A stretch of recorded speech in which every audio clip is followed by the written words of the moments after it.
everybody. Hope you had a great week. Happy Saturday. Happy 3rd anniversary to the SongBike Guitar Q&A Livestream. This is it. 3 years, almost exactly 3 years. You're here for a special show.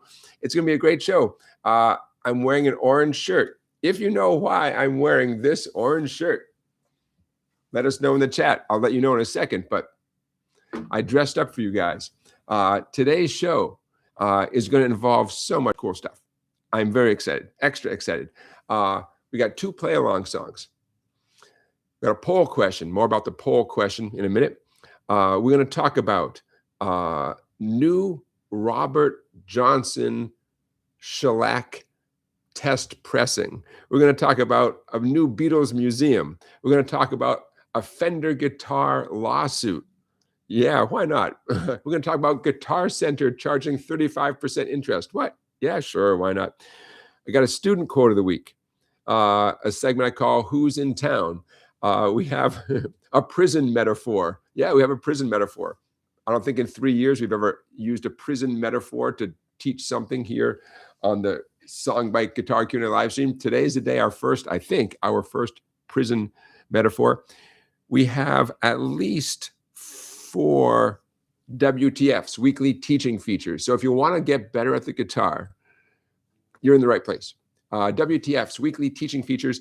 I'm bringing back 4 weekly teaching features that we've done a long time ago. We did do these on this live stream a while back, and they're so cool. As I was reviewing them to make sure I sound competent, I was thinking, God, this is good. I should have been practicing this one, man. These help me too. Hey, and thanks to a question from Joe. Joe, you were asking about slide guitar, and we're going to do a quick review of how you can begin to learn slide guitar and hopefully make some good, smooth progress as a slide guitar player. So if you have any interest in slide guitar, stick around because I'm going to give you my rundown on slide guitar tips. And every week I have a slide handy. I don't always use it, but I think today is the day. So those cover some of the other things we're going to talk about today. It's prom night here in small town Connecticut. I see the kids out the window getting their pictures taken for prom night. Good times here. Beautiful sunny day here. Hope you guys had some sunshine where you are. Before we get right down into it, I'm going to say some hellos. Roger checking in from Vegas. Scott is here. Barry. Robert checking in from the UK. Excellent. Richard checking in from the UK. You guys are up late, man. I'm glad I dressed up for you. Who else is here? Randy, Joseph, Matt, Chaz, Joe. A lot of familiar names. Barry, hey, you guys. Thanks for being here. Our poll question tonight is the guitar fun? Why am I asking such a weird question? It's going to tie in with a student quote of the week. I gave you 3 possible answers, but feel free to get go into more detail in the chat. The question is the guitar fun? And one answer is yes, it's fun every day in every way. Option 2, well, I have good days and bad days. It's a very honest answer. And the third option is no, the guitar is not fun, but I do it for the challenge of it. And I realize you guys might have far more nuanced answers than those 3 answers, but those are your options at the moment. So yeah. So why am I wearing this orange shirt? Oh, why am I doing such a thing? You want to see something? Okay, stand by, don't go anywhere. The reason I'm wearing this orange shirt was because about 12 years ago, I made a video. Here it comes. This is my... Hi, everybody. My name is Jonathan Kiyu. Welcome to the Music Corner. For the next 30 minutes, we're going to give you some tips on how to become a better guitar player and help you grow your repertoire of songs and have more that you can share with friends and family and your fans who want to listen to you play the guitar. Now, today's episode, I'm calling it the DCG trick because there is a trick involved here that I hope you take away with you and use not only for playing other people's songs, but for making up your own songs as well. There have been a million songs that have been written using this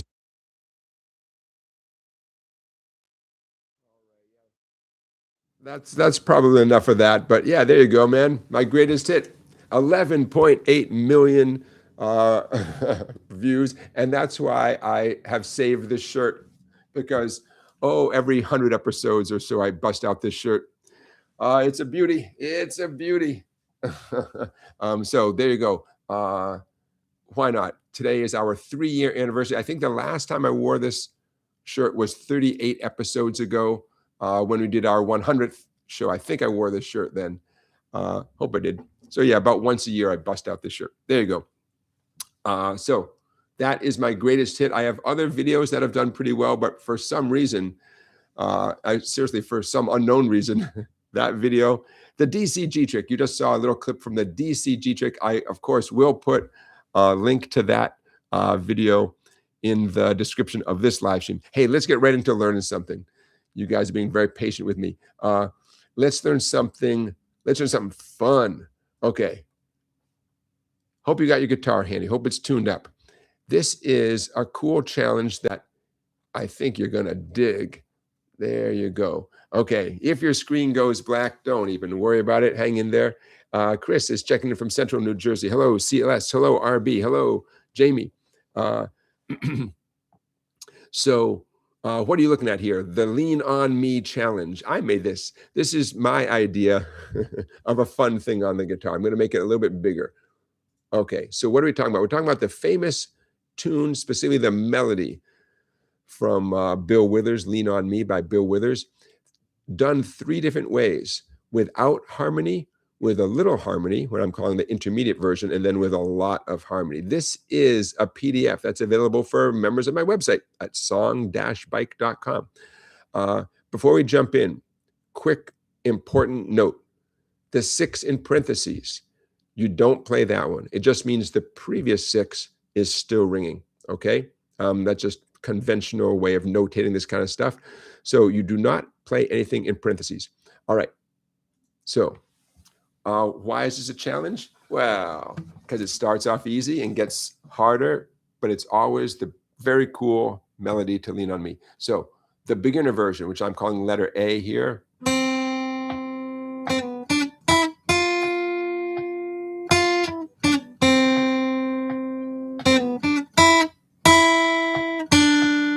Now, don't worry too much about reading, all the notes, the dotted chord notes. Just go by your memory of Lean On Me, right? Here's the second line.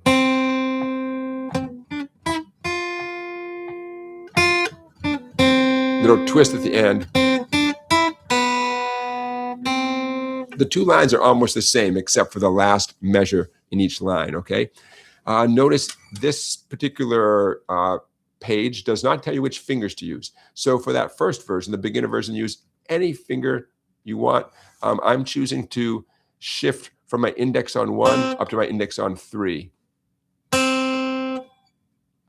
Once I get to that position, third position with my index finger, then I use my ring on 5 and my pinky on 6. That's my choice. You don't have to do it that way. What I really want to talk about is the next version down. Okay, adding harmony. Now, this is harder, but it sounds a million times better. Letter B, the intermediate version. By the way, it does help to do the beginner version first to get you oriented, even though it's a total game changer now that we're going to add in harmony notes. Here, your fretting finger choices matter a lot, okay?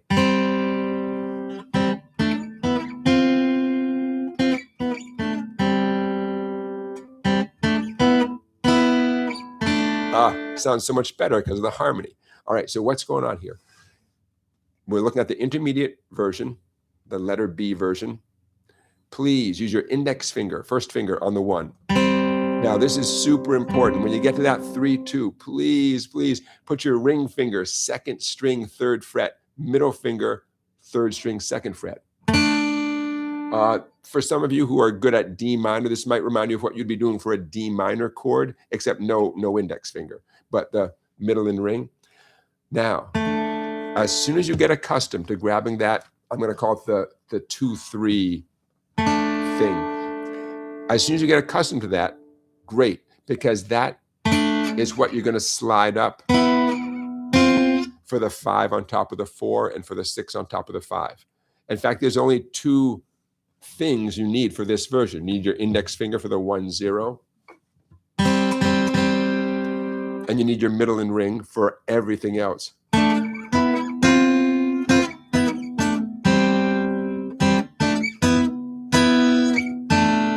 By the way, this is the kind of thing where you might as well push yourself to just memorize it. You're going to do a million times better by keeping your eyes on your fretting hand. Here's the second line of the intermediate version.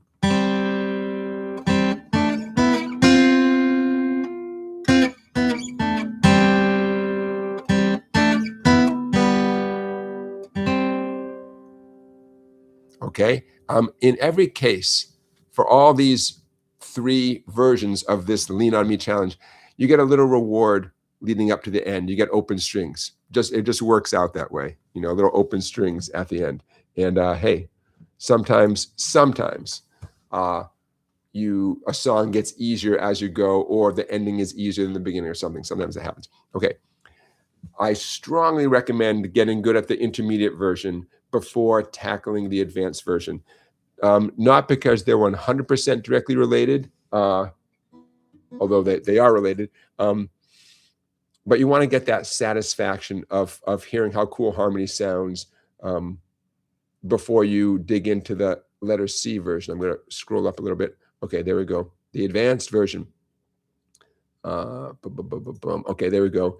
RB says the triad one is cool to play. That's right. The advanced version, you're playing triads. You're playing 3-note chords. Okay, I'm going to stop talking for a minute. Here's what the letter C version is going to sound like.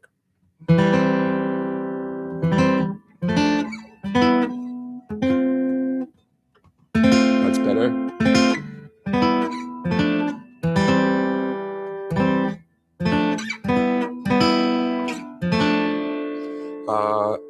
Obviously, this is mostly about challenging your fretting hand.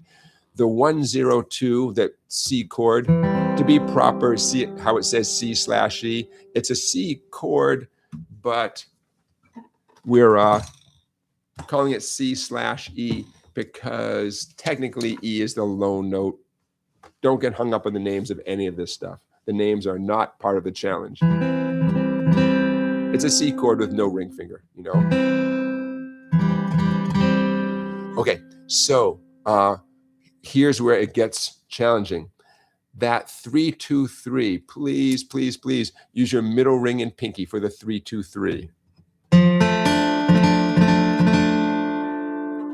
Your ring and pinky are doing nothing prior to that. So it's making me crazy. This camera angle is making me crazy. I want you guys to see my left hand. If only I had someone to zoom in on my left hand like Mrs. SongBike did during the DCG trick filming. You're not using your middle and pinky, sorry, ring and pinky. You're not using your ring and pinky in the beginning, right? So it makes a lot of sense for them to just drop down and get the 3 on the 2nd string and 3 on the 4th string. And your middle finger is so close to where it needs to be for the chord that's being described as D minor/F. Okay, middle finger, 3rd skinny string, 2nd fret. Now, oops, there we go. I highly recommend, if this advanced version is slightly hard for you, and I want it to be, I hope it's hard for you, just work on doing the first 2 chords, the 1-0-2 and the 3-2-3. Mastering that move is crucial. There's only 2 hard parts to this version, and that's one of them.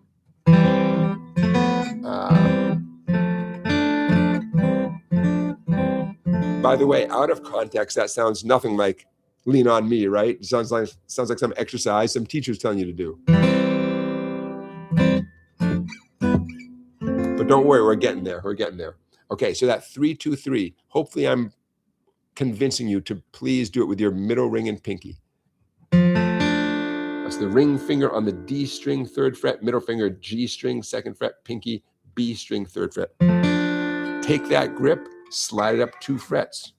Whatever you do, don't lift your fingers off the guitar. Okay, now here's the other hard part. from that chord up to the 6-5-7. 6-5-7. You don't have to do a bar. You're welcome to, but you could. Here's the key to success. Your ring finger was on 5 on the D string, because I'm on that 5-4-5 E minor / G chord. The ring finger is your key to success. It's on 5, slide it up to 7. Now, your index and middle have to grab their notes. Index finger, 3rd string 5, middle finger, 2nd string 6. There's no shortcut for those two. You just have to get good at it. But the ring finger, sliding up to 7 is huge. And it's going to slide back.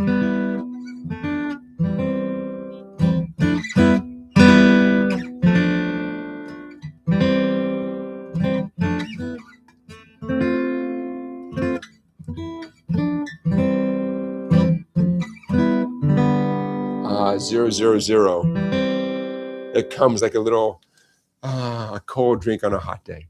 That G/D. Again, please don't get hung up on the names.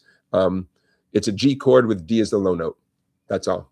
I put in the proper official names there just so the chord police wouldn't yell at me.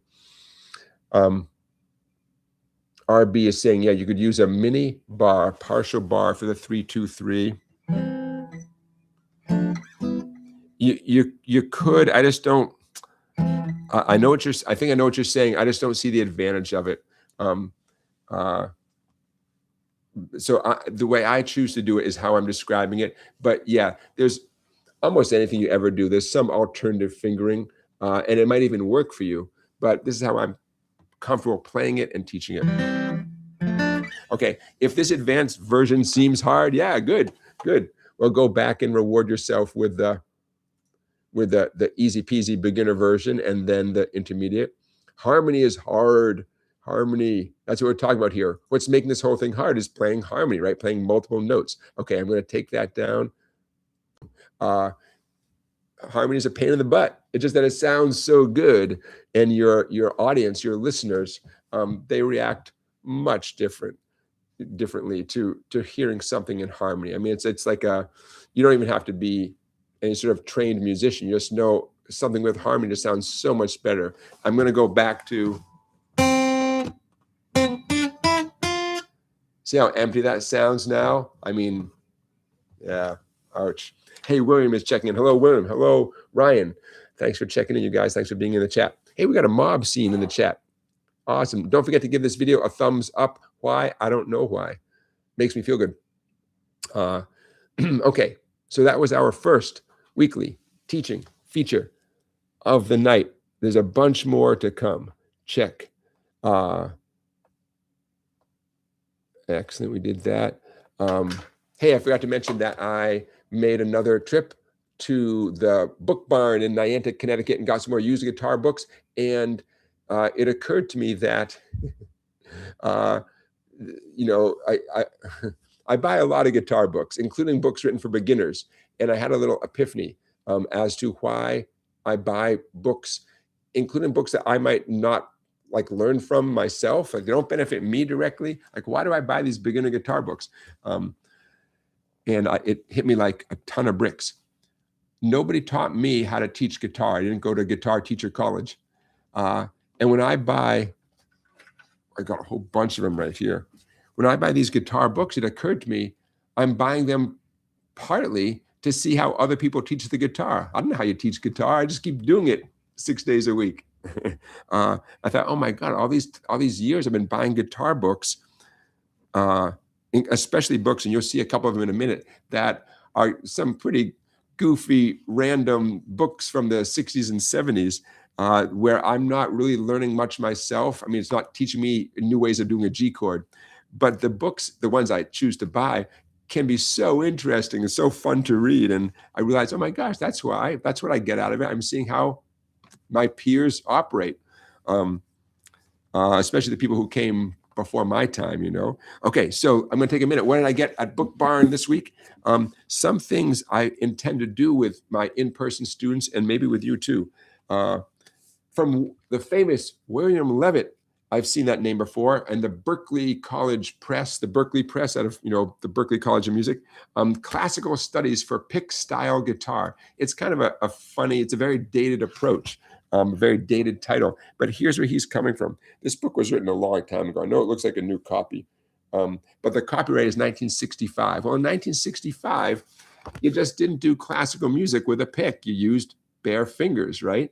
So again, even though this looks like a brand new publication, it's just a new copy of an old book.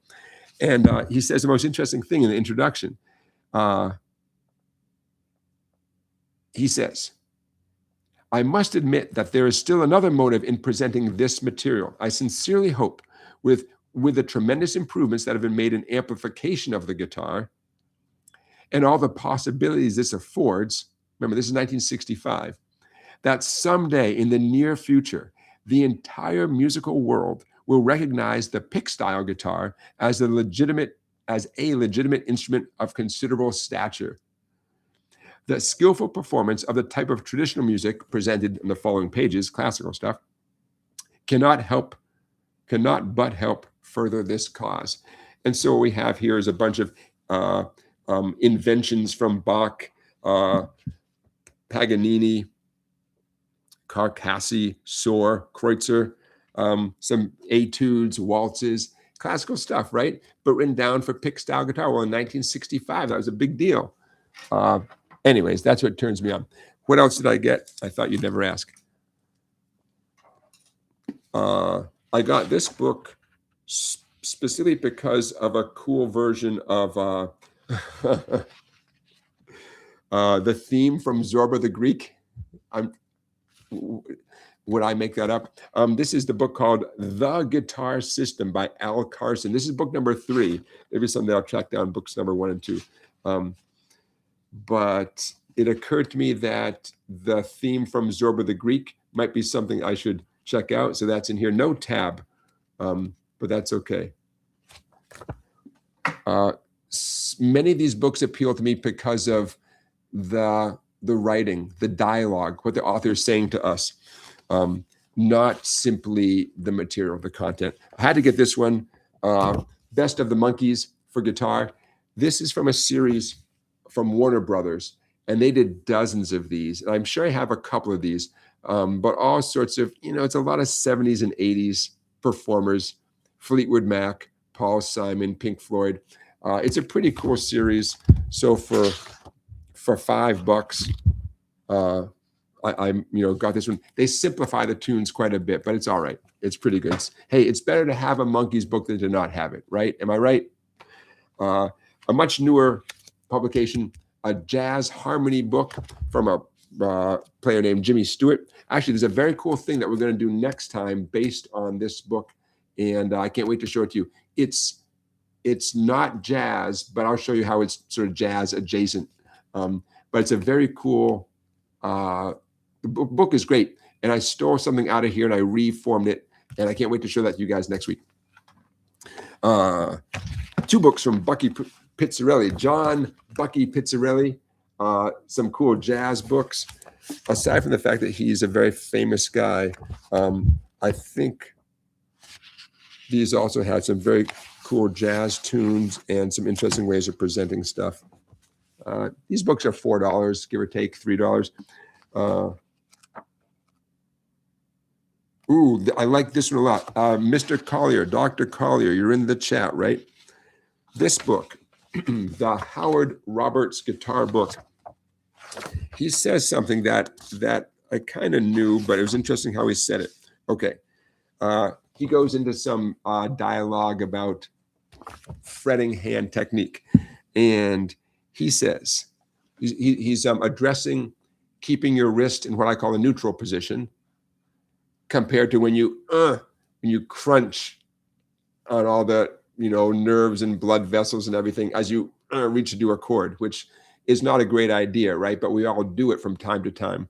Okay, so he's addressing that point, and he calls what I call the neutral position, he calls that the flat position. He says, the reason why the wrist is held flat is so the tendons that operate the fingers can ride through grooves in the wrist and knuckles and fingers. If you bend the wrist, you are putting a friction or a bind on the fingers, wrist, and tendons. So, and Bill, please, you know, clarify this in the chat if you want to. When you do this, your fingers don't work as well. When you cock your wrist like that, that's my takeaway. You might be able to reach the thing you couldn't reach a minute ago, but your fingers don't work as well. I'm going to read that one more time. The reason why the wrist is held flat, what he means is the reason why we should hold it flat, is so the tendons that operate the fingers can ride through grooves in the wrist and knuckles and fingers. If you bend the wrist, you are putting a friction or a bind on the fingers, wrists, and tendons. It's tricky, right? Because sometimes you have to do that to get where you're going. But just know that there's a side effect in there, and that common sense tells us to not keep your hand in that position for very long. And just know that if this book is correct, and someone is, you know, anybody with knowledge of human anatomy is welcome to clarify this. But that makes sense, right? You reach, and you know it's not healthy, but not only is it not healthy, it's actually your fingers don't work as well. So I never saw that put quite that way before. And my favorite book of the bunch, this book got a lot of love. Someone put their bowl of soup right on top here and left a big mark. Guitar for Two, written by Gene, I'm going to pronounce his name, Leis, L-E-I-S. This book is hilarious. I love it so much.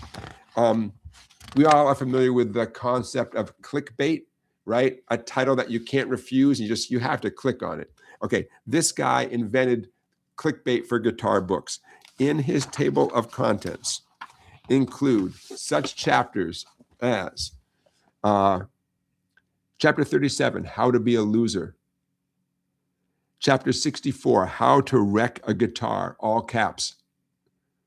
You can't resist this stuff, right? And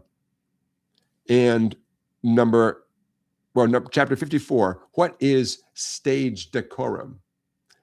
And maybe my favorite, chapter 53, who makes all the money in music? These are chapters from his book. So in my opinion, that is the most clickbait type of table of contents I've ever seen in any guitar book ever. And this is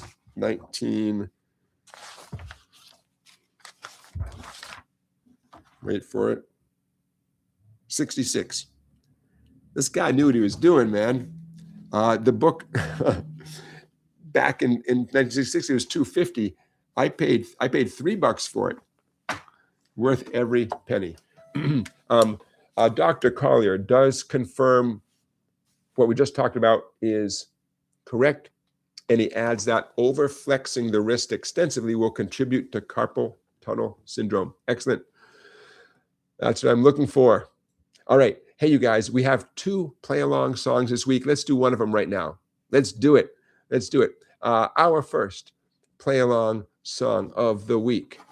This is something I referenced a while ago, and even though this is not the most famous song that we have done in our live streams, and we've done dozens and dozens of these, the first song of our play-along song of the week, the first one, is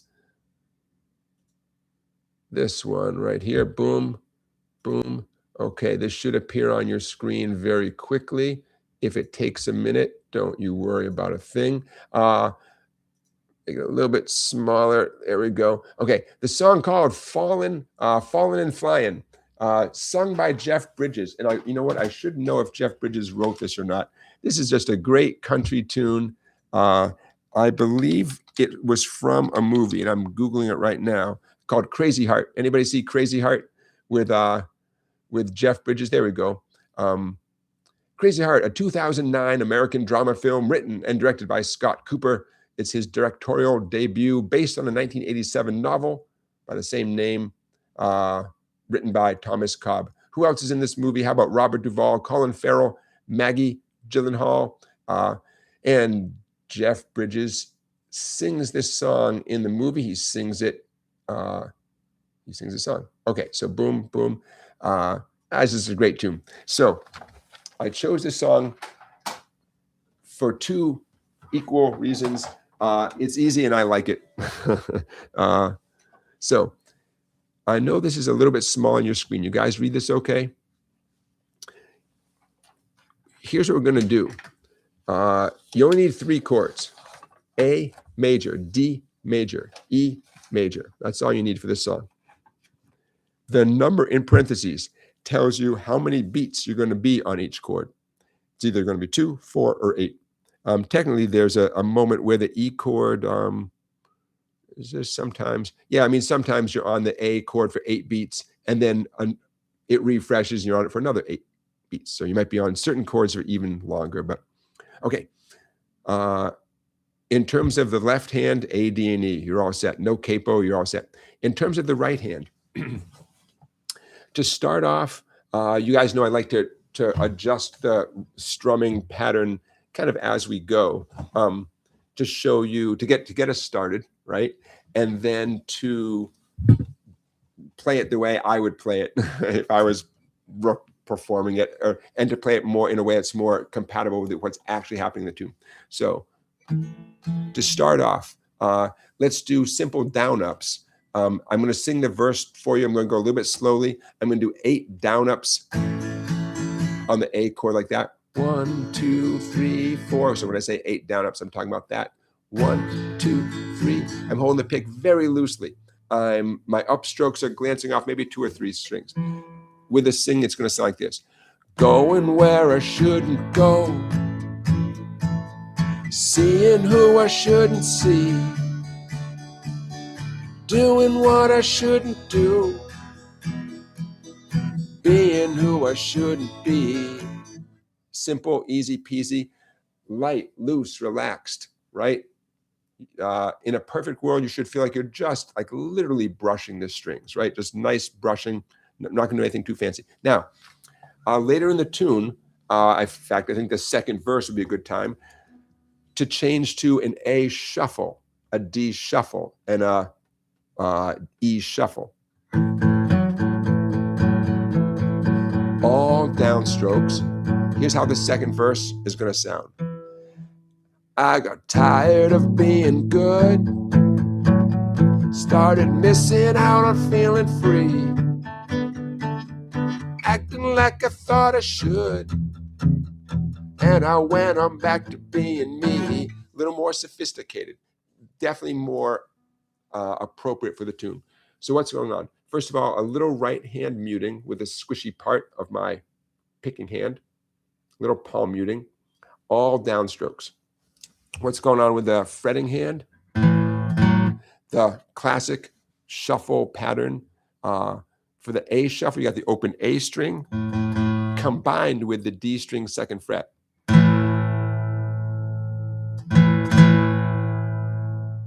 The big change is fretting the D string at the 4th fret with a ring finger. You don't have to use the ring finger. I recommend it though. Now, hopefully we've done this enough that you guys are pretty comfortable with the basic shuffle pattern. This is a super important alternative to chords in general, and in this case, to the A chord specifically. In a perfect world, you keep your pointer finger glued down on that too. By the way, thumb. Your fretting hand thumb should be pointing up towards the ceiling, essentially perpendicular to the neck. That's the A shuffle, named after the open A string. The D shuffle, drop your fretting hand down a string. And the E shuffle, the 2 bass strings. In each case, each of these shuffles is named after the string that's open, right? The heavier of the pair of strings. If you guys, I'm happy to get more into the shuffle pattern for those of you who are not 100% there. Know that you can keep strumming the A chord even while I or someone else is doing the A shuffle. You can keep doing that. You don't have to do the shuffle thing. Okay, what else? I think that's about it. The intro actually serves as a good warm-up for the tune. I'm just banging out the chords. The intro, I'm going to do all downstrokes. after the intro, the verse, I'm going to change it into the down, up business.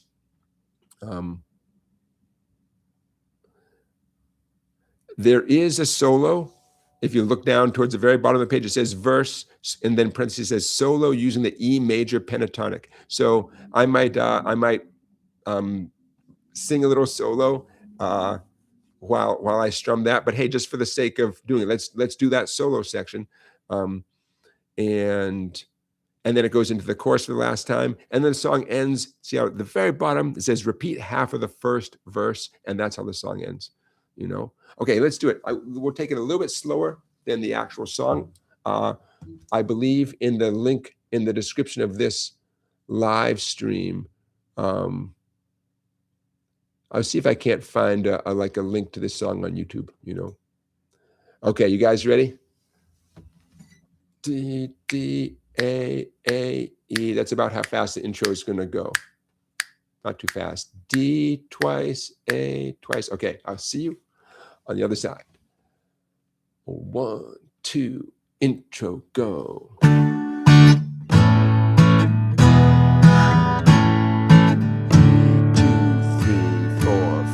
6, 7, 8.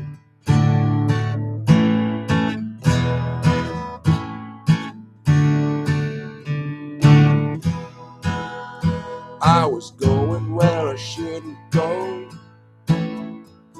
seeing who I shouldn't see, doing what I shouldn't do, being who I shouldn't be.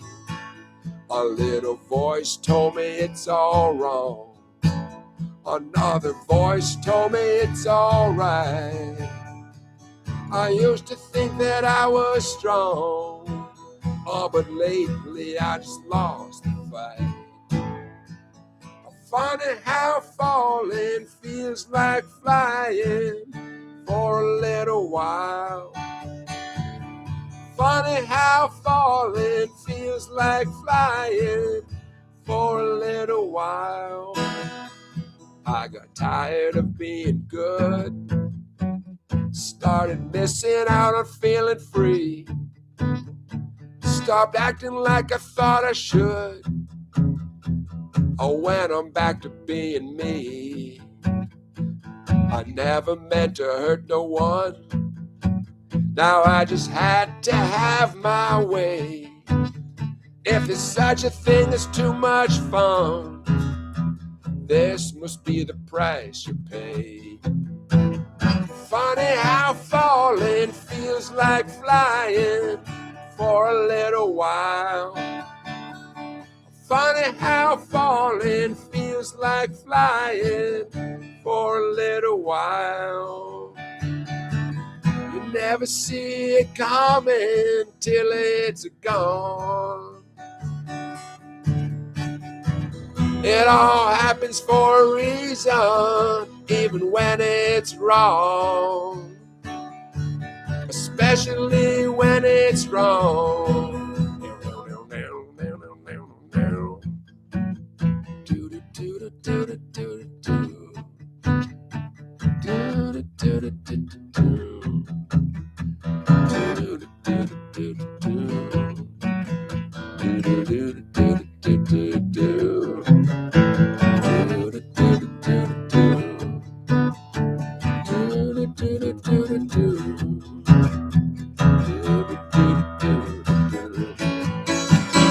Funny how falling feels like flying for a little while.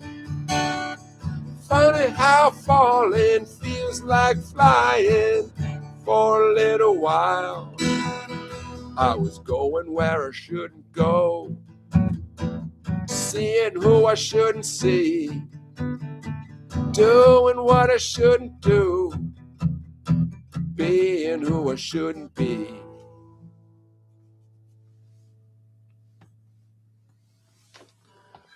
All right, how'd you do? On the one hand, it's a very straightforward tune, right? A, D, and E, what can go wrong? But what I've learned from a lot of my in-person students over the years is the structure is what can really trip you up. The songs jump around. And sometimes people like me will just write repeat chorus, and you're supposed to jump back to you're supposed to know that, but True S. Amor says, I did badly. All right. The first time, man. First time, worst time, right? That's how it goes. Remember, my hope is that you guys look at this and say, I like that song. I think I can do it with a little bit of work, right? If you played it perfectly and it was easy peasy and you did a great solo with an E major pentatonic scale, great. But my hope is that you think, oh, wait a minute, A, D, and E, I can do that. It's a pretty cool song. I just, and then it's like when you buy something from the store, IKEA, and it looks good in the store, you're pretty happy with it, and you go home, and then the work begins, right? You got to put it together. Yeah. All right. I remember the movie was pretty good. Crazy Heart, Jeff Bridges, pretty reliable guy, right? The dude.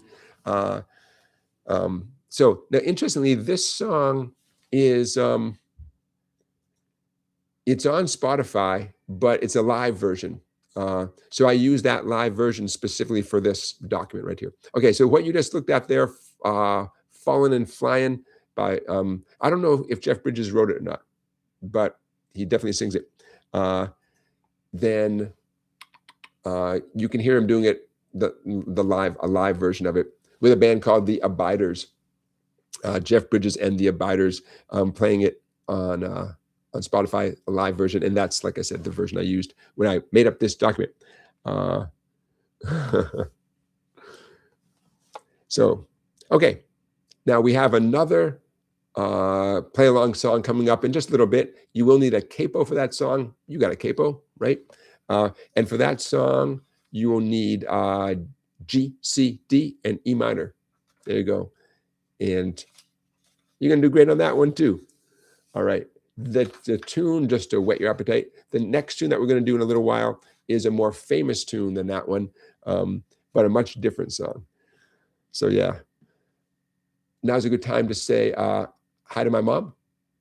Also hi to Mrs. Songbike, who's out there watching. Hope you guys had a nice Mother's Day last Sunday. The weather this weekend is better than last weekend here in Connecticut. What can you do? All right, let's get right into some little feature segments. I'm just going to bang these out because there's so many things I want to share with you guys. Okay, who has heard of epigenetic testing?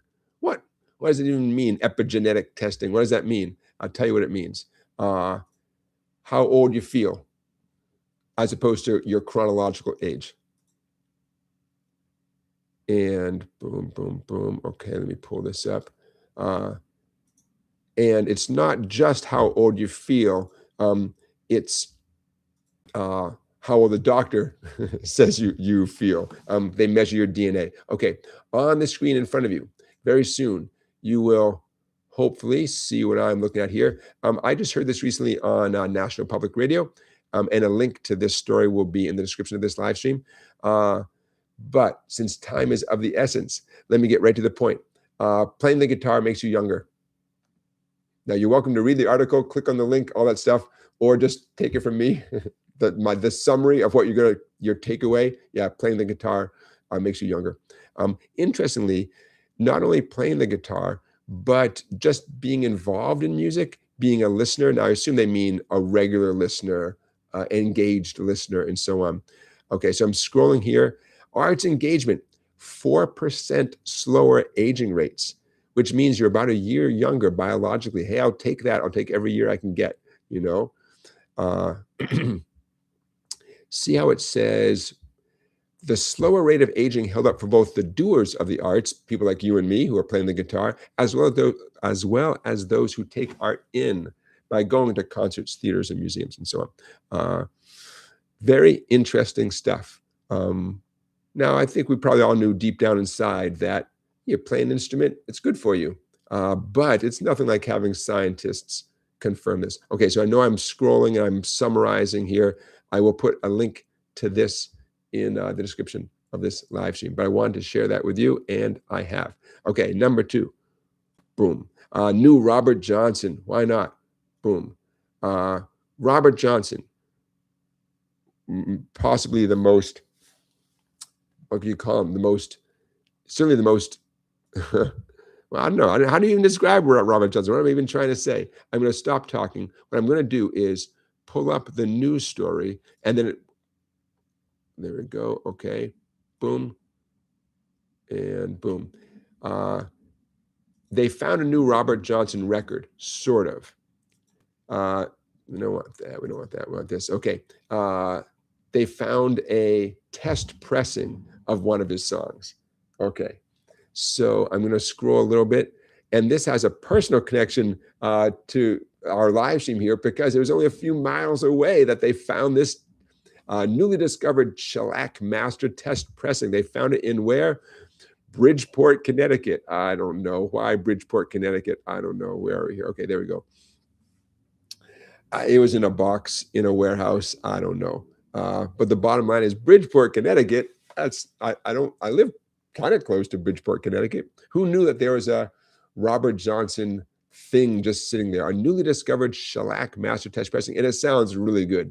I will put a link to the YouTube video in the description of this live stream. But there we go. It does sound great. I gotta say, it really sounds great. But you can, I mean, it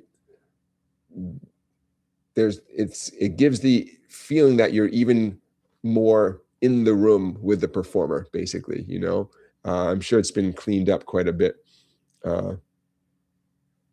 Very cool. So I'll put a link in the description of this live stream to both the news story part of it and then the YouTube video. And I thought I would really nerd out, and I'll put in a link to the original version as well. They're calling these take 1 and take 2, so you can compare and hear how the sound quality is cleaned up. Very interesting stuff. Okay, I got to check that off the list. Check. How about one more quick thing, and then we'll get into another weekly teaching feature. Teach you a lesson you never forget. Oh man, which one? Okay, let's talk about something happy. Beatles Museum, not just any Beatles museum. There we go. There we go. Okay, if you're like me, and I know I am, it's really fun to think about the Beatles playing up on the rooftop. I'm scrolling. There you go. You guys all know what I'm talking about right here. The Beatles' last official live performance as a foursome on the rooftop. Well, guess what? That building is on its way to being transformed into a 7-story Beatles museum with access to that rooftop. How cool is that? Wouldn't it be great if they booked bands on that rooftop? So I'm going to scroll up a little bit. Due to launch in 2027, 7 floors of never seen before material from Apple Records, basically, right? The Beatles record label, company, rotating exhibitions, fan store. Take my money is what I would say. I'm a big Beatles fan, as are many of us, but something about the Let It Be album, the Rooftop concert, I just love all that stuff so much. See the drums Ringo is playing, the drum set he's playing. Yeah, I got a drum set that looks basically exactly like that. Why? I just love that so much. See how Ringo has a light towel on top of his drum to mute the sound. He didn't invent that, but that's one of the ways Ringo sounds like Ringo. So a little happy Beatles news. In the description of this live stream will be a couple links to this Beatles news. All right, check.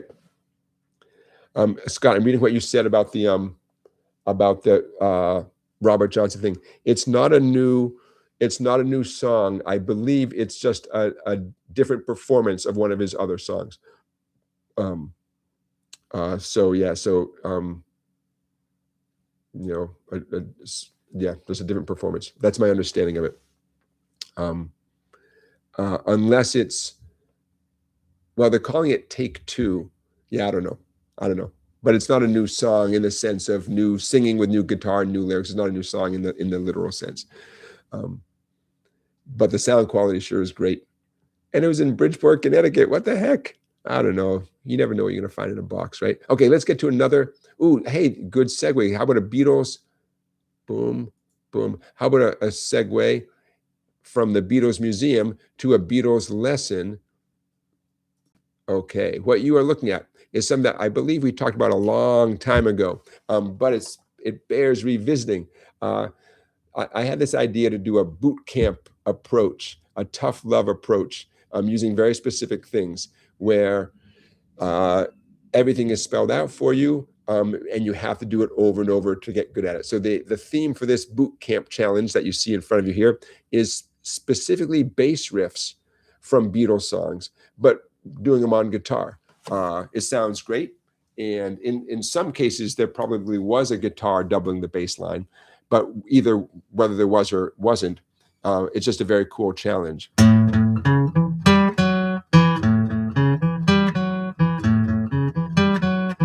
I'm going to show you page 1 here. This actually is a 3-page document, but I'm going to show you page 1. If you want all the other examples, which I would if I were you, you can get those from my website. Okay, bear with me. Boom, boom, boom. I'm going to shrink this down a little bit. There we go. Okay. Okay, so we're going to pay a lot of attention to pick direction. We're going to pay a lot of attention to which finger you're using on your fretting hand. Let's just start with the birthday bass riff. You heard me doing that a second ago.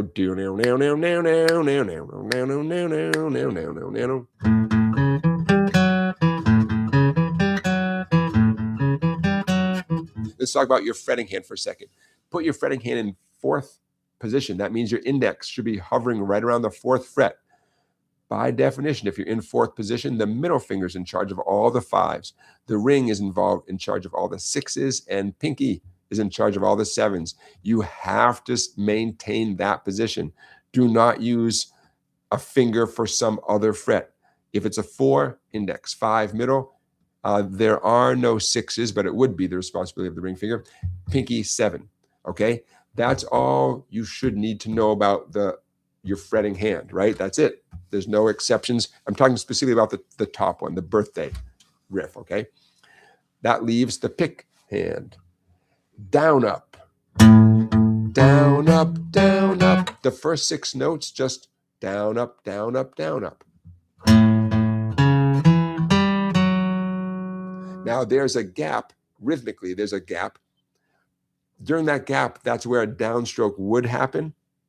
So you kind of, in essence, you're gonna do a downstroke but not hit anything, and come back with an upstroke on that 7 on the A string.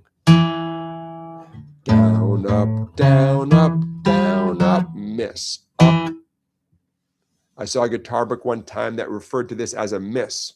It's a great name for it. Why not? So you're going down, but you're missing the strings. You're not hitting anything. Don't over-exaggerate, right? Don't swing your arm like crazy. But down, up, down, up, down, up, up. Many people are freaked out by doing 2 upstrokes in a row. I got it. I know. I watch it all day long. So miming a quiet downstroke. Clay Selmont is in the chat. Hey, Clay. Miming a downstroke is a way to fill in that space. It gives you a better likelihood of doing the next thing as an upstroke. You have to do the downs and ups exactly as it says.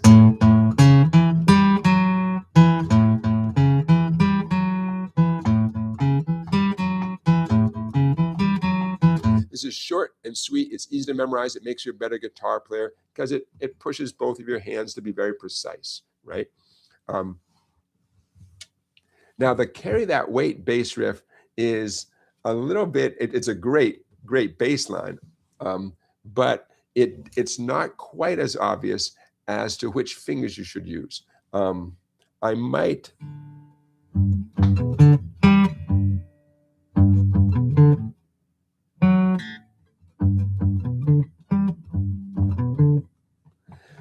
I'm going to tell you what I would do. Yeah, Robert, you want a little bit bigger? Yeah, let's zoom in. Since we're talking about the second one, it's a good suggestion, Robert. Since we're talking about the second one, let's make the page big enough so that the second one is huge. It's enormous. Okay, the Carry That Weight bass riff. There it is right there.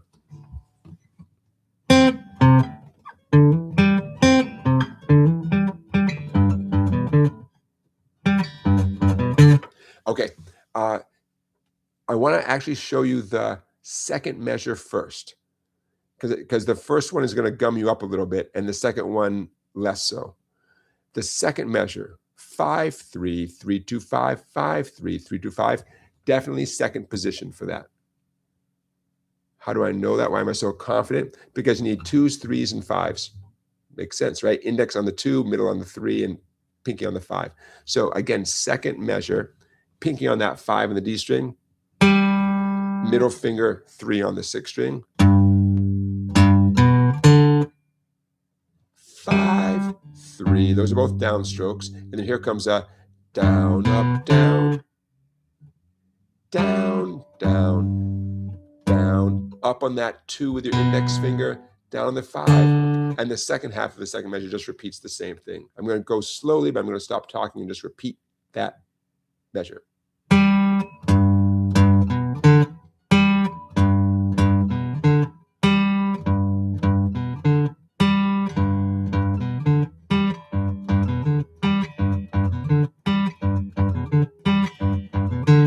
I mean, that's what Paul McCartney is playing. He's doing it on the 4 fat strings of a bass, right? If you think it's a workout, yeah, it is a workout.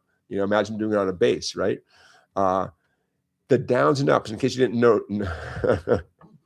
the downs and ups are written up above, right? The box thing means a down, and the V thing means up. Robert, you meant make me bigger? Yeah, I don't know how to make me bigger. There might be a way to do it. I got to look into that. I'm sorry. But I think we all benefit from having the music bigger as well, right? Robert, there probably is a way to make me bigger.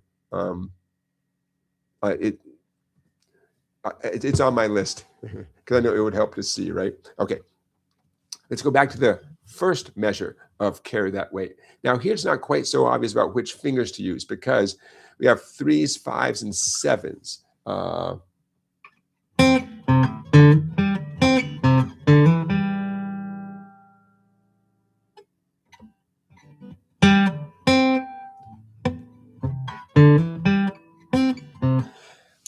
Well, first thing I'm going to say is I don't know which fingers to use. I can tell you what I recommend. But in terms of what Paul McCartney does, or if there's one absolute mandatory way of doing it, I don't know. I'm going to choose to put my ring finger 5 on the G string, index on the 3, on the A string. Now I'm going to hustle my index finger up to 5 on the A string for this hammer on.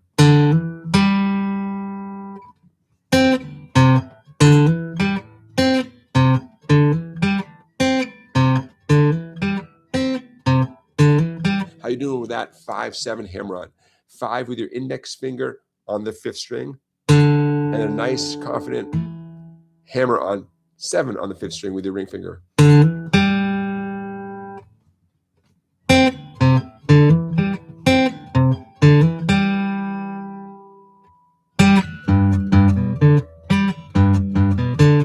Now, in the absence of me telling you what fingers you have to use, let's say that making up your mind what fingers you're going to use, that's part of the challenge, right? That's part of the challenge. But that's the finger that I recommend. Ring finger on the 5, index on the 3, index finger moving up to the 5 on the A string, hammer on with the ring finger on the 7, and the 5 on the 4th string, that's going to be the index finger again. And then that riff happens twice. More than one way to do it. Okay, the last one, a little more straightforward.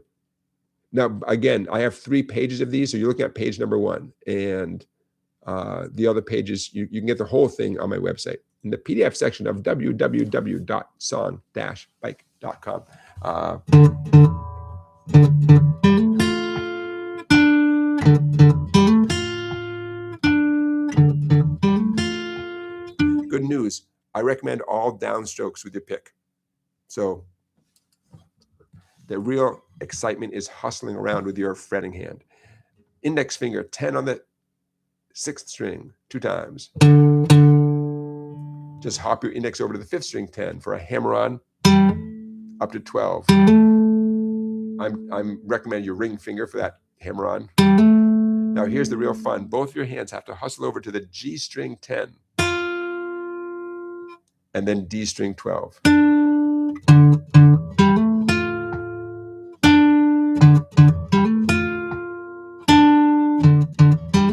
It's a good workout, right? My challenge to you is you can't look at both of your hands. So most of us have to look at our left hand, fretting hand. You have to, right? I challenge you to trust your right hand. I challenge you to memorize the riff. In both cases, you're doing yourself a favor, right? Your brain should be more and more capable of memorizing short phrases. Your right hand, your picking hand, should be more and more capable of playing without anyone looking at it, you know, and then give all your attention to your left hand, your fretting hand. Okay, so that is one of our weekly teaching features tonight. I'm going to scroll up here to remind you, this is entitled The Boot Camp Challenge, Beatles Bass Riffs for Guitar. The other pages are just a bunch of other great Beatles songs from different parts of Beatles history. The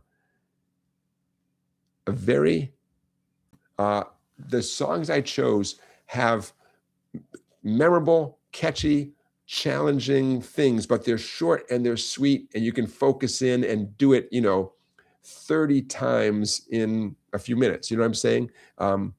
It allows you to get a lot of benefit in a very focused amount of time, as opposed to a big epic song where, it could take you a long time just to make it to the end of the song.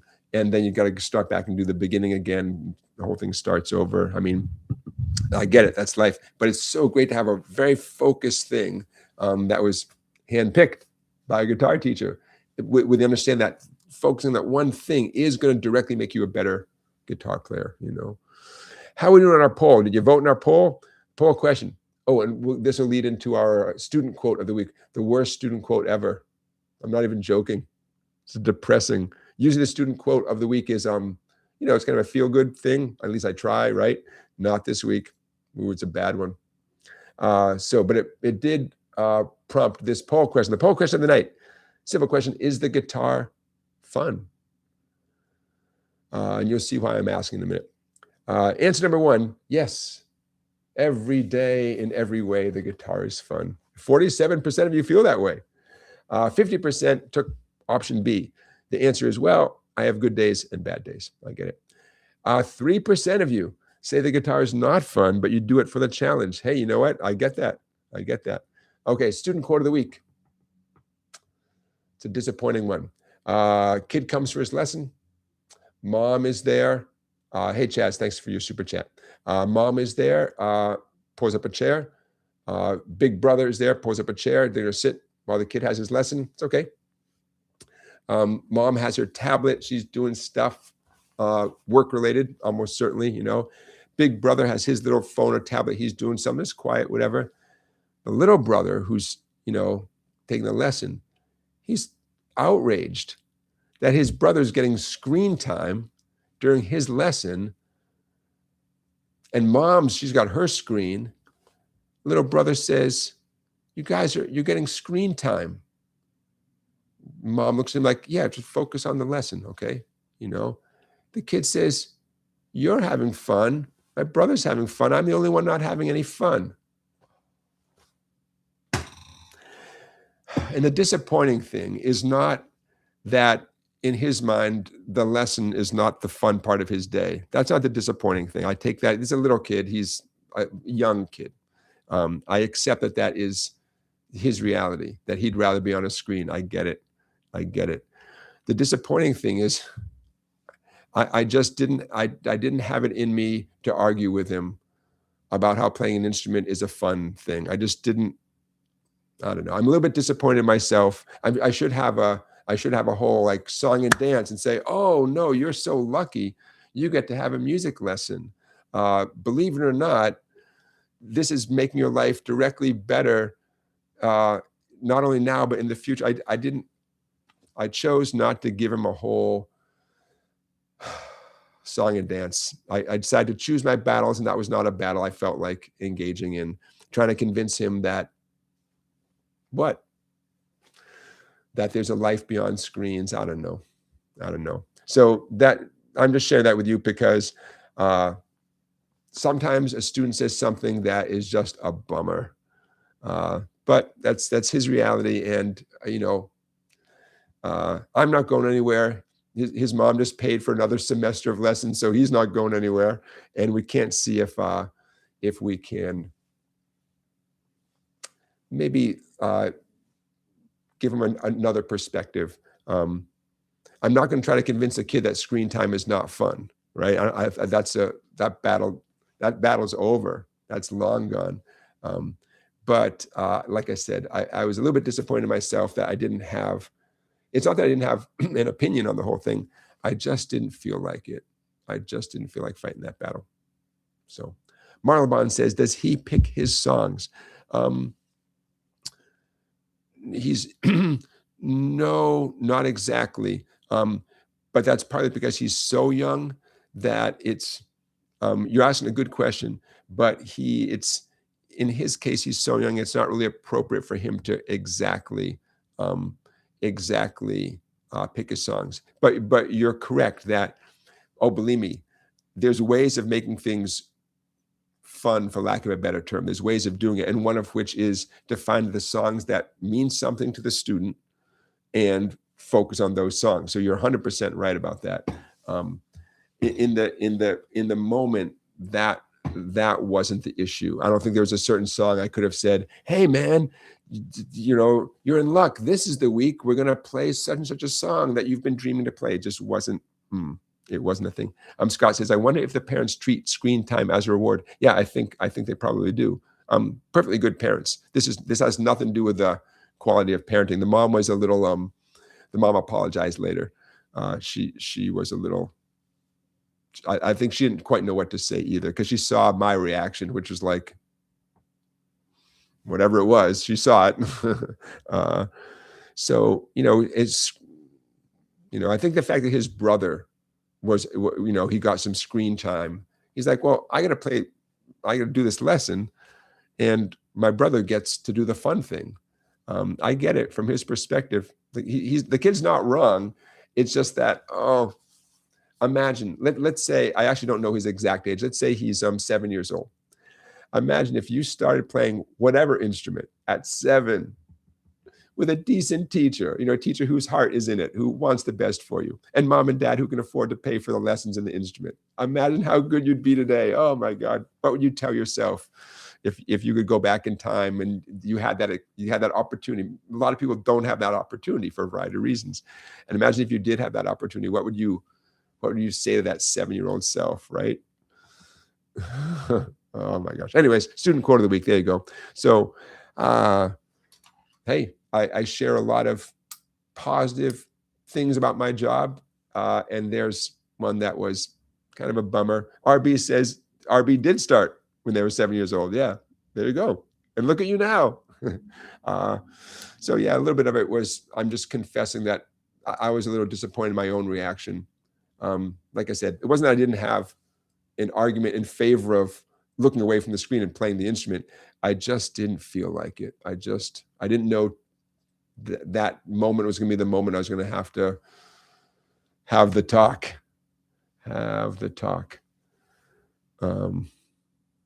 Yeah. Christian, I'm reading your comment. Christian is checking in from Denmark. Christian says, our prime minister got in a very bad standing when she said in an interview that she would rather have her kids do snooker than being on screens. You mean snooker like what we would call billiards or pool? Is that what you mean? Rather have your kids do that than be on screens. But that she got in trouble for saying that. I don't know. I mean, a lot of parents, might have agreed with her. RB says, last month was your 50th anniversary, 50 years of playing the guitar. Wow, man. That's great. That's great. Okay. So that's that. I'm going to close down this one. I'm going to close down this one. Hey, how about if in a minute we do our next play along song, and I have some more weekly teaching features. Oh, you know what? Let's jump ahead to how to play slide guitar. So Joe, I hope you're still here, Joe. Way back earlier tonight, about an hour ago, more than an hour ago, you asked about slide guitar. Did I have any tips about slide guitar? And I sure do. On the screen, I'm about to put a little document I put together for just this occasion. I've shared this before, and I am so happy to share it again. How to play slide guitar. I'm an okay slide guitar player. I have my little riffs, and I can do a few little riffs. If I can demonstrate how to play slide guitar, I can do a few things. I'm not a beginner, and I'm not a hot shot, but I can do some stuff. So I've sure done a lot of research into slide guitar. So I felt very comfortable making up this document. I don't have as many slide guitar students as I would like. The more you teach something, the better you get at it. But I do now and then have someone who really is into slide guitar. So that's where this document came from. So how about if I zip through this real quick, especially for those of you who might be listening and not watching. So how to play slide guitar. Use your bare fingers, no pick. Do some people use a pick? Yes, some people do. But using your bare fingers opens up so many doors and possibilities. Smoke. Christian, I don't know what that is. Smoking? You mean smoking? The prime minister would rather have kids smoke than be on screens. Is that what you mean? Smoking, like smoking cigarettes and vaping and all that stuff. Is that what you mean? Sorry, I just want to make sure I understand you correctly. Wear the slide on your pinky. That means you have 3 very confident fingers available to do other stuff. If you want to temporarily stop using the slide, these fingers are back there. They're ready to do stuff. Pinky. Your slide guitar should be in an open tuning. Open G is a very common, very user-friendly tuning. Open G, among other things, is a great tuning for your guitar because it involves loosening a few of the strings, and that means your guitar can relax a little bit. Your left hand, whatever hand is wearing the slide, keep it as relaxed as possible. Slide with the lightest touch possible. I found I play better when I rest my guitar on my left leg, the same side of my body as my fretting hand. It gets the guitar up at an angle. It just, if you're sitting down anyways, put your left foot up on some sort of footrest. You can customize, make something, whatever. You can, find, you can play with different things. I used to say a phone book. I don't know if anyone has phone books anymore. A stack of newspapers, a block of wood. You can experiment. You can buy a footrest. Yeah, RB, classical position is good for slides, says RB, and I agree. Classical. So it's up on, I know you can't see my left leg, but my guitar's on my left leg. Left hand fingers always touch the strings behind the slide, always, unless you need to actually get an open string. That's different. This is the most important thing that would not be intuitive. Some of this stuff might be intuitive, such as slide with a light touch. Yeah. Having your remaining fingers resting lightly on the strings behind the slide is not probably intuitive. You got to do it. It helps clean up the messiness that slide can somehow. Okay, Christian, I see. So Christian, to clarify, the prime minister said she'd rather have the kids smoke than be on their screens. Well, that's a tough one. I can see why that would get her in trouble. Yeah, that's a little rough. Yeah. Oh well. That's about as political as this show is going to get. Your right hand, assuming you're a right-handed player, will often need to mute out a string after you pluck it.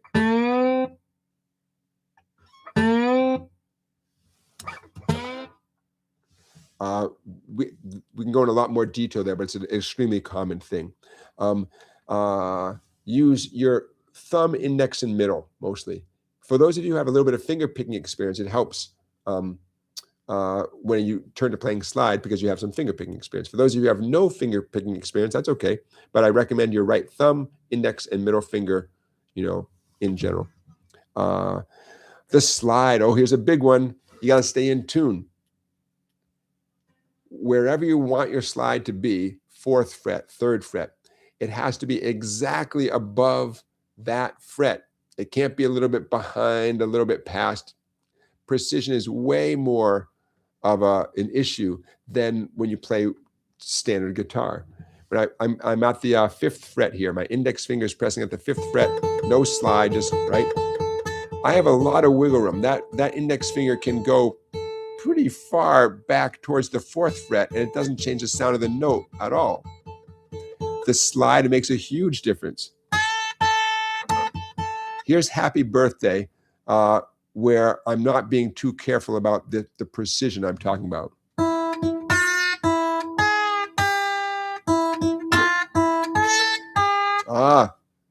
Painful, right? That's what it sounds like. Trying to be a lot more precise, right above the fret. The slide does not have to touch all 6 strings all the time. You often angle in. I know you can't quite see. I'm doing that thing where my wrist is cocked out in the bad way. Sometimes you angle your slide in, so you're only touching 1 or 2 strings, or you lay it flat, but you're only touching 1 or 2 strings or 3 strings. That's fine. To the best of your ability, touch only individual strings with the extreme tip of the slide if that's all you need to do. Just play 1 note.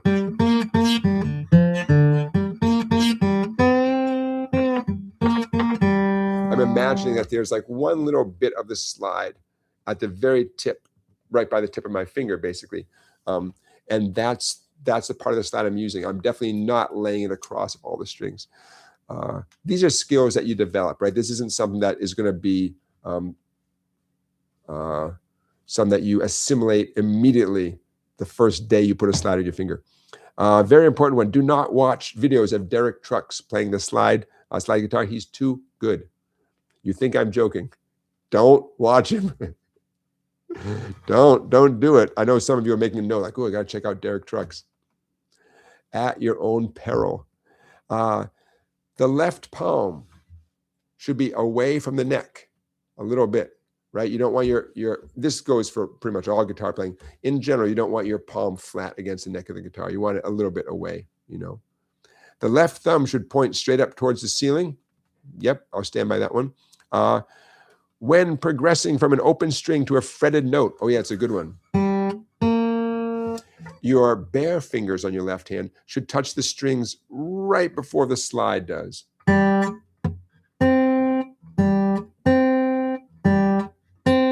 Essentially, you're dampening out the open string. So when the slide comes down, it's a nice, clean sound. Here's what we don't want. Ew, clanky. Now, I'm going to leave it at that, but this document is available on my website as well. I'll stand by every point on there. You can spend a lifetime working on slide guitar and develop skills that go way beyond this page, but the things on this page are really, really, really important things. And hopefully any video you ever watch, any book on slide guitar, hopefully they reiterate all those things. Possibly they won't dwell on the Derek Trucks thing so much, but they might. You let me know. All right, there you go. So, Joe, I hope that helps in terms of tips for playing slide guitar. Okay, let's get to our second play-along song. Capo at 5, everybody. Capo at 5. Our second play-along song of the night. We're going to put the capo on 5, even though the page that I'm going to put up here says capo on 3. And I'll explain why. Our second play-along of the night from Mr. Bob Marley, the song called One Love by Bob Marley. When the day comes and you want to play along with his recording of the song, you're going to put a capo at the 3rd fret. We're going to put the capo at the 5th fret. Why? I'll tell you. I'm going to sing it in a different key. I want to put it in a higher key than Bob Marley. You might say, wait, I'm going to sing higher than Bob Marley? No, just the opposite. I'm taking the whole song down an octave. So I'm singing an octave lower than Bob Marley, but then that was too low. So instead of having the capo at the 3rd fret, capo at the 5th fret, it works a little bit better. That is just for tonight's performance, capo at 5. When you play along with his performance, capo at the 3rd fret. Okay, capo at the 5th fret. Anytime you put a capo on ever, it's good to check your tuning. I'm going to check the tuning, but I'm going to talk to you guys while I check my tuning because I can. Okay, G, C, D, E minor, but mostly G, C, and D. But the E minor shows up. Easy chords, you betcha. The strum pattern. Oh, well, GMO is going to remind you guys. Middle ring and pinky for the G chord. The strum pattern. I'm going to strum it 2 slightly different ways. All right, sounds pretty good. Okay.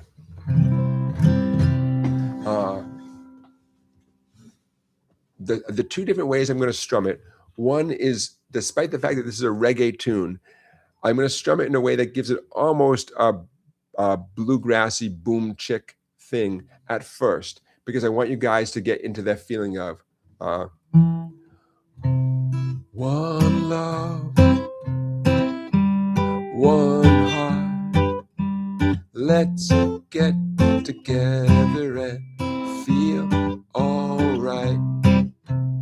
Okay, now what I'm doing there, just a simple boom chick feeling, right?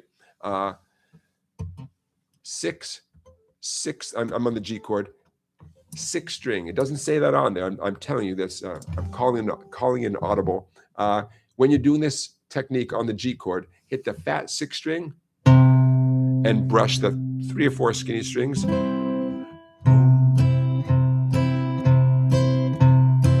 So when it says G4, you're gonna do 4 boom chicks. 1, 2, 3, 4. By the way, when the E minor shows up later in the tune, same thing, 6 string.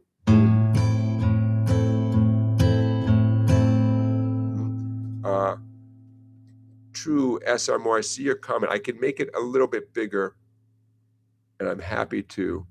I want to keep as much information on screen as possible. Okay, it's a little bit bigger. I know it's not totally ideal. Again, capo at 5. I know it says capo at 3, capo at 5, everybody, just for this performance. Okay, for the C chord, 5th string. For the D chord, 4th string. Okay, now that none of what I just said, none of that is reflected by the paper. I'm telling you what to do. The reason why you see numbers in parentheses, that's how many of those boom chicks per chord. Usually it's 4 or 2. There are moments at the end of each verse where it's only 1 C and 1 D. Okay, that for some people, that's the hard part of the tune right there.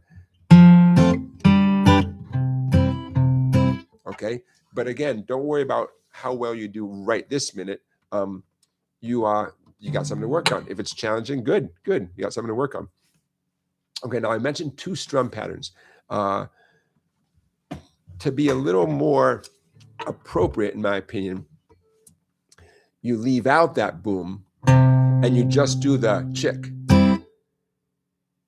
Now that's going to be easy for some people. It's going to be freaky for other people. I'm going to tap my foot right where the boom would be. So imagine this. One love, one heart, let's get together and feel all right. Some people, they need time to work that out. It's weird to just do the upbeat, chick, chick, chick. It's a weird thing to do. Some of you can do it, but maybe you can't sing along at the same time. Hey, it's better than nothing. And some of you, I bet, we got dozens of people watching right now. I bet some of you are just waiting for the song to start because you're ready to go. A little bit of everything. That's okay. So what I'm going to do is I'm going to do it with the boom. And then later on in the tune, I'm going to stop doing the boom. It's more appropriate, and it's a good skill to have, you know. When I say more appropriate, that's in my opinion. Obviously, it doesn't sound bad. Doesn't sound bad, right? It's just so hip to only play the upstrokes, you know, only play the upbeat. All of these are downstrokes, by the way. But that chick, another name for that would be the upbeat. Downbeat, upbeat. Downbeat, upbeat. Just these are nicknames, right? But they're all downstrokes.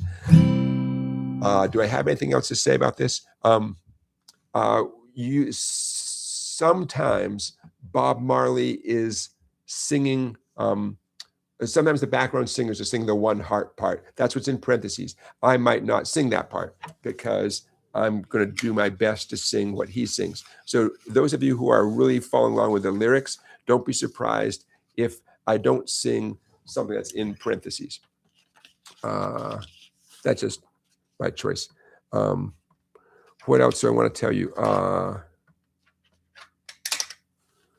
The third chorus at the bottom of the page, it says repeat chorus 3 and fade.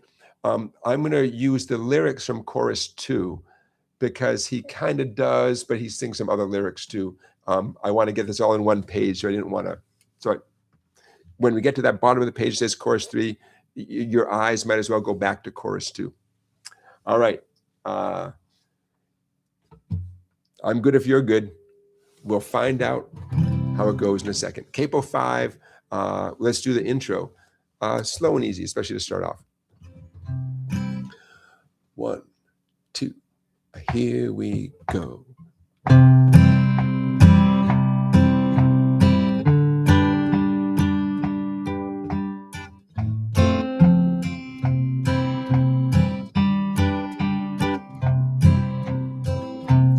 One love, one heart. Let's get together and feel alright. Hear the children crying. Hear the children crying. Saying give thanks and praise to the Lord, and I will feel alright. Saying let's get together and feel alright. Let them all pass all their dirty remarks.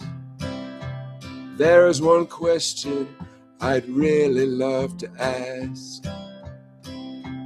Is there a place for the hopeless sinner who has hurt all mankind just to save his own?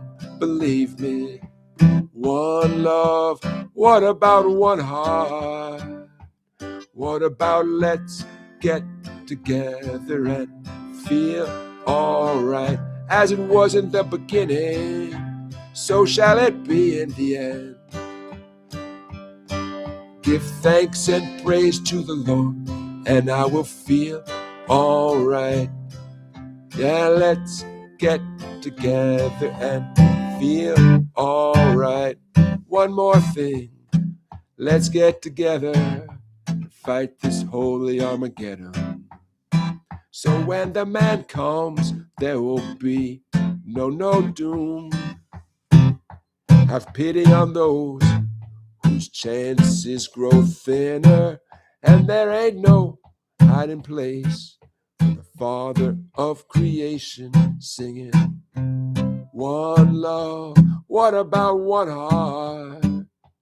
What about let's get together and feel alright? As it was in the beginning, so shall it be in the end.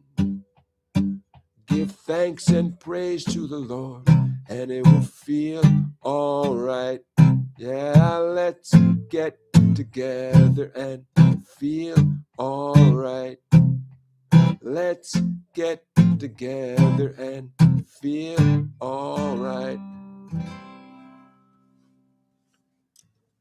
Pretty good. There's one little rhythmic glitch. In case you felt a little skip, that was me. That wasn't you. There's one little moment there where I got a little bit off track. Full disclosure. I didn't want any of you thinking, oh, wow, no, it was me. Okay. Thoughts, questions. RB is saying, I shot the sheriff the same strumming pattern. Yeah, I'm certainly an amateur reggae guitar player, but in terms of the rhythmic feel of reggae tunes, that emphasis on the upbeat, yeah, it's pretty obvious, right? I shot the sheriff, and the drums and the bass are sometimes hitting that downbeat nice and hard, but not all the time, you know. But meanwhile, the guitar, chick, boom, chick, boom, chick. For those of you who find this challenging, I definitely recommend tapping your foot, and we're going to call that the downbeat, and then essentially answering back with a guitar strum. I got the capo off. I'm doing a G, but no capo now.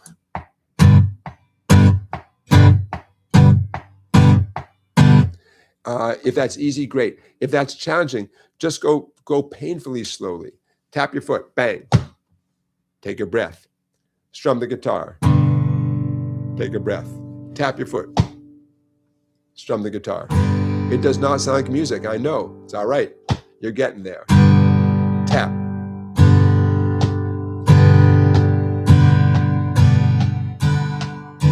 Sometimes you just have to slow things down. Oh, which leads me into, I'm going to stop sharing that. That PDF that you're seeing right there is going to be uploaded very shortly to my website. You can become a member of my website, song-bike.com. In fact, many of you are members. Thank you for being members of my website. $9.95 a month. Cheaper if you do a whole year at a time. And you get access to all this stuff, including how many? 150 PDFs like this, maybe more, I forget. It's a lot. And videos and other stuff too. That reminds me of a little segment I'm going to call Tough Love. This is tough love from me to you, but only in the sense of being a reminder. But we all need reminders of important stuff. What I want to tell you is, if you slow down a little, you sound that much better. I can't emphasize that enough. Slow down a little bit. You sound way, way better than before you slowed down. In general, I'm not talking about that song. I'm talking about just in general. Imagine that while you're playing, people in your home can hear you, or your neighbors out the window can hear you, or somebody can hear you, right? If you want them to have a good experience, just slow down a little bit. You're going to sound so much better. I see it all day long, okay? But eventually I convince a student to play a little bit slower. Sometimes it takes way too long. They play it a little bit slower, and they play the thing perfectly, like perfectly. Oh, I know it. I know it's hard. I'm going to take a permanent marker someday, and I'm just going to, on my forehead, I'm going to write SLOW. And then I'm not going to have to talk during lessons. I'm not even going to have to point at my forehead. I'm just going to look at the student. Slowly, slower, I don't know. It solves, if not every problem, most of them. So the little segment I call Tough Love. This week's Tough Love segment, slow down a little bit to improve a lot, to sound way better. Your friends and neighbors, your housemates, your loved ones, they would prefer you to play something slowly but accurately than whatever the alternative is. Scott says 173 PDFs at songbike.com. Awesome. That's SONG-BIKE. Excellent. Well, then, Scott, tonight I'm adding One Love by Bob Marley, and our first song, Fallin and Flyin, as sung by Jeff Bridges. I should do a little deep dive and find out who wrote that tune. Hey, I don't want to underestimate Jeff Bridges. I hope he did write that tune. That'd be so cool. I don't know why I doubt it. It just seems that it's not fair that an actor can also write cool tunes. Oh, well. All right. Hey, let's you guys have stuck around. Let's reward you with a couple of other things here. Don't forget to tell a friend about our live stream. There's a playlist of all these live streams that we've done. Tell a friend. Why not? There's a link in the description of this live stream to the playlist. You can say to a friend, hey, you don't have to wait till Saturday. You can watch a bunch of, although please direct them to the more recent ones. I feel like in the past 3 years, this live stream has come a long way. And I have not gone back to watch the first live streams. I'm very happy with how the live streams are going recently. But if you're going to recommend this live stream to a friend, maybe direct them to the more recent ones. Those are the ones that I've just worked out a lot of kinks, you guys. A lot of kinks. In the beginning, there was nothing but kinks. All day and all night kinks. And little by little, I worked out, hopefully, all of them, most of them. Okay, I got a Guitar Center credit card. Long story, but I went in there to get something. They offered me 10% off. I thought, sure, I'll get the credit card. And I got it. But later I read the fine print when the credit card came in the mail, 35% interest, 34.99 if you're keeping score. 30, oh my God. So those of you who have a Guitar Center credit card or are thinking about it, hey, do whatever you want to do. Just that's what came with my credit card. Informational packet that in pretty large print identified that interest rate. My God, 35% interest. Oh my God.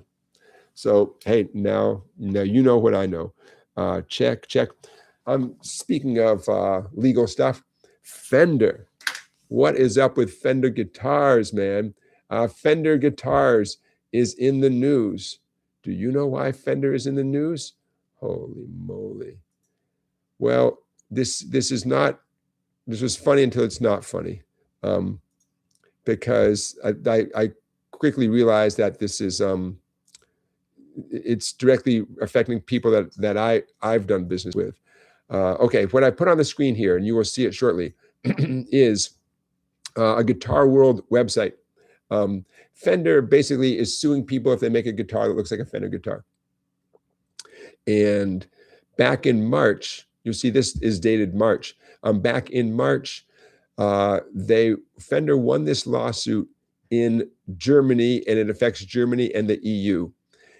And it's specifically what you're seeing there on the screen, specifically the Stratocaster guitar. And I'll put a link to this article. You can read it. But the long story short is you can't make or sell guitars in Germany now or in the EU in general that look like a Fender Stratocaster. You can't do it. For legal reasons, Fender won this lawsuit. Now, some of you might say, well, I don't live in Germany or the EU. Yes, but now it's starting to happen here in the US. Now, I'm not saying who's right or wrong. I just know that there are some really hardworking people that make really beautiful guitars, and some of the guitars look like Fender Strats. And they received cease and desist letters like just recently that say, don't stop, you can't, and here's the fines, and here's the legal fees, and here's the punishment, and we'll see what happens. But ouch. So and I'm going to put a link not only to this article, but to I'm going to put a link to so that was from March, right? But this one, boom, I'm going to put a link to this one as well. This is a gentleman whose opinion means a lot to me. Good old Phil McKnight. Phil McKnight from the podcast called Know Your Gear. I watched. Oh, is that okay? Can you guys see this? I don't know if you guys can see this. No, maybe not. That's okay. Phil McKnight is a podcaster who has a great podcast. A lot of you know his podcast. One reason why I don't do my podcast on Friday nights is I don't want to compete with his podcast. So boom, boom. He talked about it just recently, the American version of this lawsuit. So I'm going to put his discussion of that in the link to it in the description of this live stream. It's the link is for his whole Friday night podcast. What you want to watch is the first 20 minutes. He discusses it in the first 20 minutes. Very interesting. So the reason why it hit home to me is, you guys know, a couple years ago now, I got a beautiful guitar made by a very cool small company in California that got one of these cease and desist letters. And, you know, regardless of who's right or who's wrong, regardless of how it plays out in the US courts, you know, they're in limbo, to put it mildly. Like, what do they do? You know, what do they do? So you know, and they put out a thing online that I watched. I'm talking about LSL Instruments out of Southern California. Very cool company who treated me. I couldn't ask for better treatment in how they treated me, and made me a beautiful guitar. So when I see that, you know, how it affects them financially, emotionally, it hits home. It's not just a headline that some corporation made some corporate decision, you know. So I have mixed feelings. I mean, Fender Stratocaster, pretty classic, identifiable body shape. I heard anecdotally, I don't know if this is true, that Leo Fender specifically did not trademark or copyright the body shape when he designed it. And that was intentional, because he wanted it to be a publicly available thing. But don't hold me to that. I heard that somewhere. Anyways, a little bit of guitar news here. It doesn't strike me as good news, regardless of how you feel, if Fender, you know, has a right to protect the Fender Stratocaster body shape. Regardless of how you feel about it, it still doesn't strike me as very good news, you know. So to be continued, though, right? To be continued. Okay, there's that. The description of this live stream is going to have so many links in it. But hey, that's from me to you. Okay, bada boom. Check. We did our play along songs. Who's in town? A couple people in town this week coming up, and they happen to be Connecticut people, but that doesn't mean they might not come to your neck of the woods. Jeff Pitchell playing some nice blues guitar. A double bill with American Elm and The Bargain.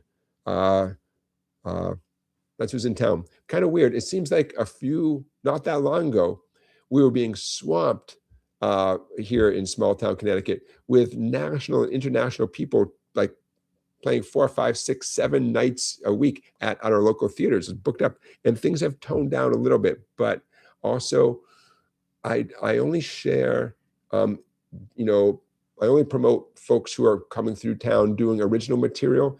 So yeah, there's a few tribute bands. There's a few theatrical things that are non-musical. So it's not like nothing's going on. Okay, now you know who's in town. Links to the people I just mentioned will be in the description of this live stream. That's who's in town this week. Check. No, not going to do that. Not going to do that. For those of you who missed it, the reason why I'm wearing such a sexy orange shirt here, in honor of our 3rd anniversary of this live stream. I think last time I talked about it, I think I mistakenly thought this was the 2nd anniversary. How is it 3 years already? So I threw on this gorgeous orange shirt. And the reason why this shirt has meaning and value to me is once upon a time, Mrs. Songbike and I made a series of videos.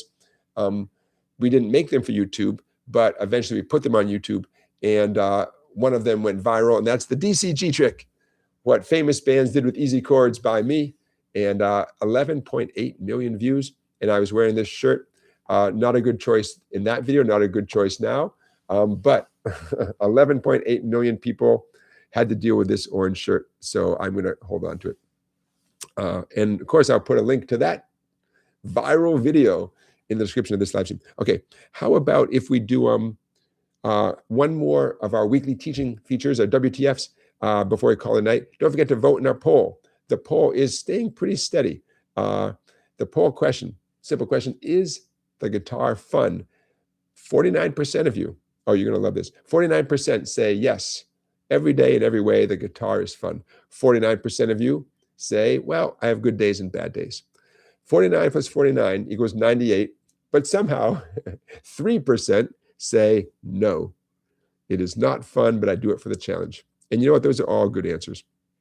So 49%, 49%, and 3%. Don't ask me. That's YouTube math. Go figure. Go figure. Okay, so hey, you guys have stuck around for so long. Let's do one more weekly teaching feature. Boom. Now this is,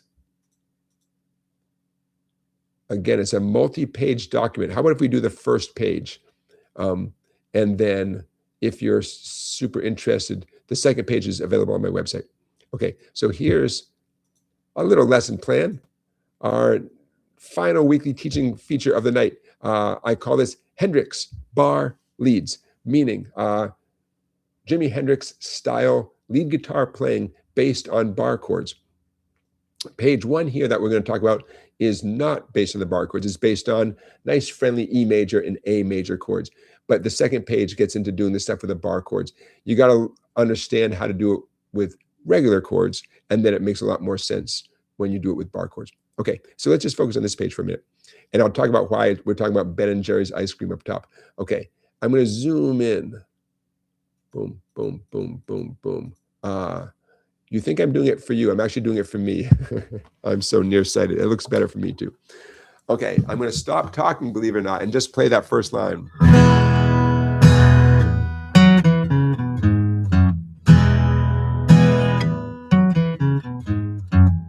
I'm just repeating the first line.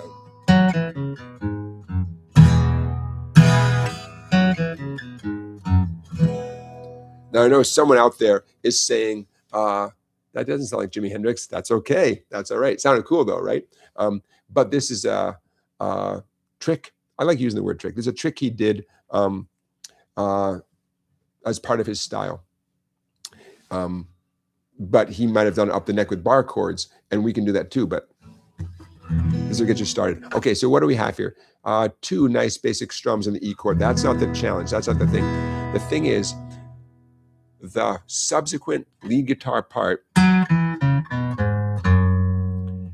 the relationship between the first couple frets for the E chord and gliding your whole fretting hand up, in this case, to second position. The index is going to play the 2s and the ring is going to play the 4s. Please, please, I'm begging you, use your ring finger for every 4 and your index for every 2. And you're going to go down, up, down, up, down, down.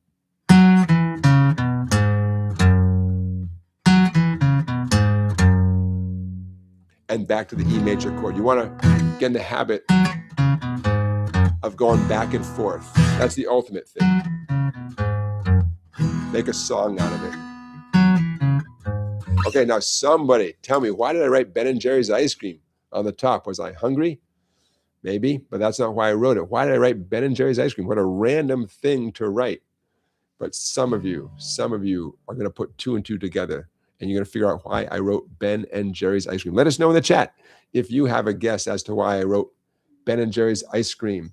Music fan, ding, ding, ding, music fan knows. Who else knows? Someone knows. I learned many years ago that if you can say it, you can play it. And the quickest way a lot of people get a rhythm stuck in their head is by attaching the rhythm, the musical rhythm, with a verbal thing.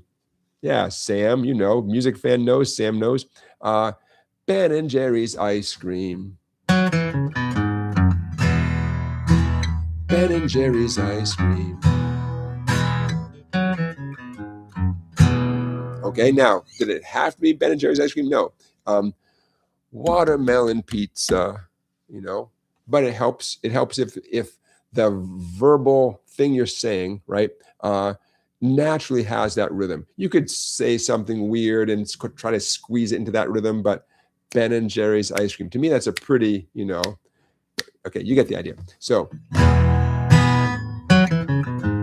I'm going to scroll up a little bit because I want you to have a sense, boom, boom, boom, boom, of why those notes work. I mean, Jimi Hendrix did this. He played chords, then he jumped up, you know, essentially up to a little bit higher than the chord and played riffs like this, very specific things.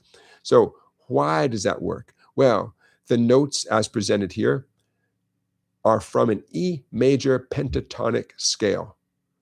So not a shock, just from the name alone, not a shock that an E chord would sort of pair nicely with an E major pentatonic scale, right? For those of you keeping track, the ingredients of an E major pentatonic scale are E, F sharp, G sharp, B, and C sharp. Of course, penta, it's a 5-tone scale. Of the 5 notes, not a shock that one of them is E, right? If it's called an E major pentatonic, not a shock that one of them is the note E. Yeah. By the way, what I wrote right there, it actually doesn't start on the note E. That's okay. That was intentional because the whole point is to get away from the open strings and the E major chord. The whole point is to get up the neck. Well, to shift up the neck and play an E major pentatonic scale, it makes sense to start on the 6th string, 2nd fret, happens to be the note F sharp. It's okay. You don't have to start a scale on the root note of the scale every time. You don't have to, right? You can start a scale at any point. So that's why this scale is relevant, but it might take your ear a minute to get used to it.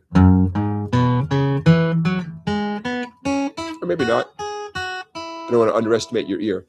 So that's what's going on. E chord, E major pentatonic scale, but specifically in a way that moves up the neck. Okay, so sometimes it's the second example that kind of drives things home. And so I do not want to disappoint. There you go. This is the A example. I'm on a roll with a Ben & Jerry's. Okay, there you go. Again, I'm going to just play this A line a few times, and then we'll talk about it.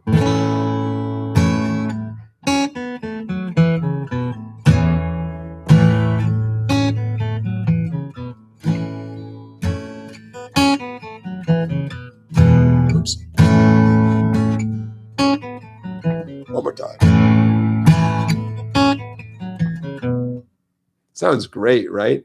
But it has to sound great because it's an A chord and an A major scale, or A major pentatonic scale, done with down-up picking. I mean, you can't go wrong. I mean, it's guaranteed to sound good. Ben & Jerry's cookie dough. Continuing the ice cream theme of this lesson plan.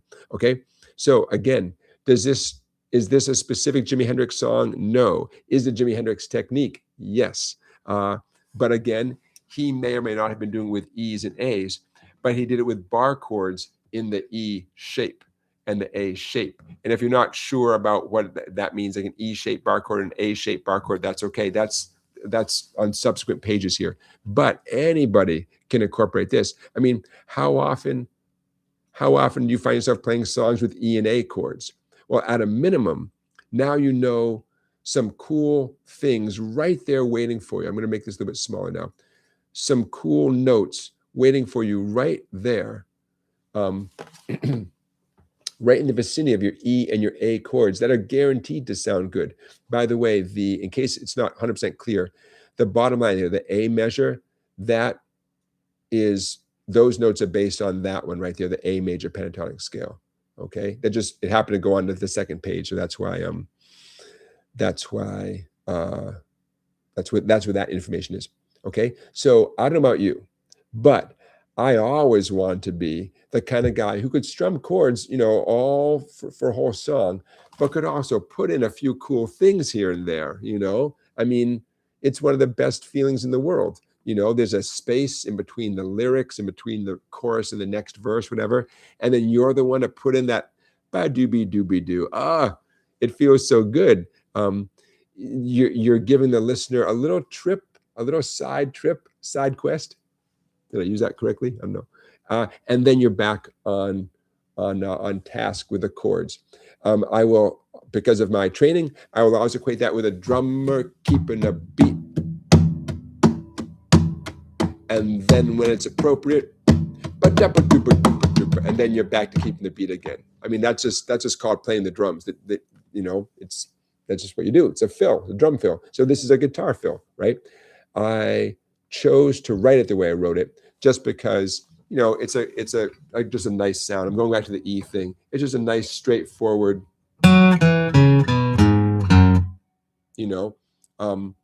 But again, I can't emphasize enough, this is a Jimi Hendrix technique, a chord. And I mean, I want to be very specific. It's specifically this E chord or the bar chord version of it. And then it's moving up a very specific amount of frets, you know? So in case I'm not making that totally clear, for this to work, it has to be an E chord or bar chord with an E shape. And it has to be these notes that are essentially 2 frets higher than the chord. I guess that's one way to describe it. And then the same thing with the A.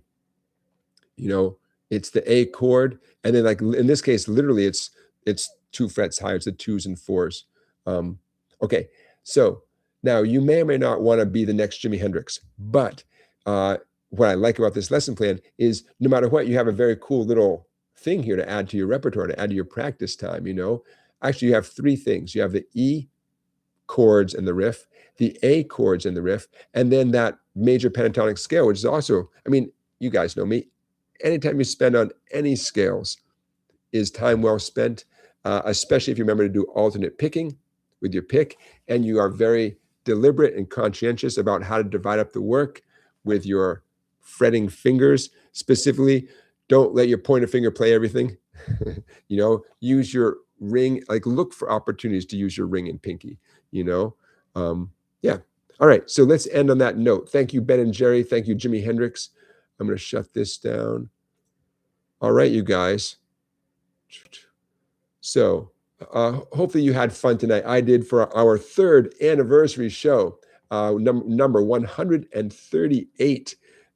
You'd think after 3 years, it would be like 3 times 52 weeks. Took a week off here and there, right?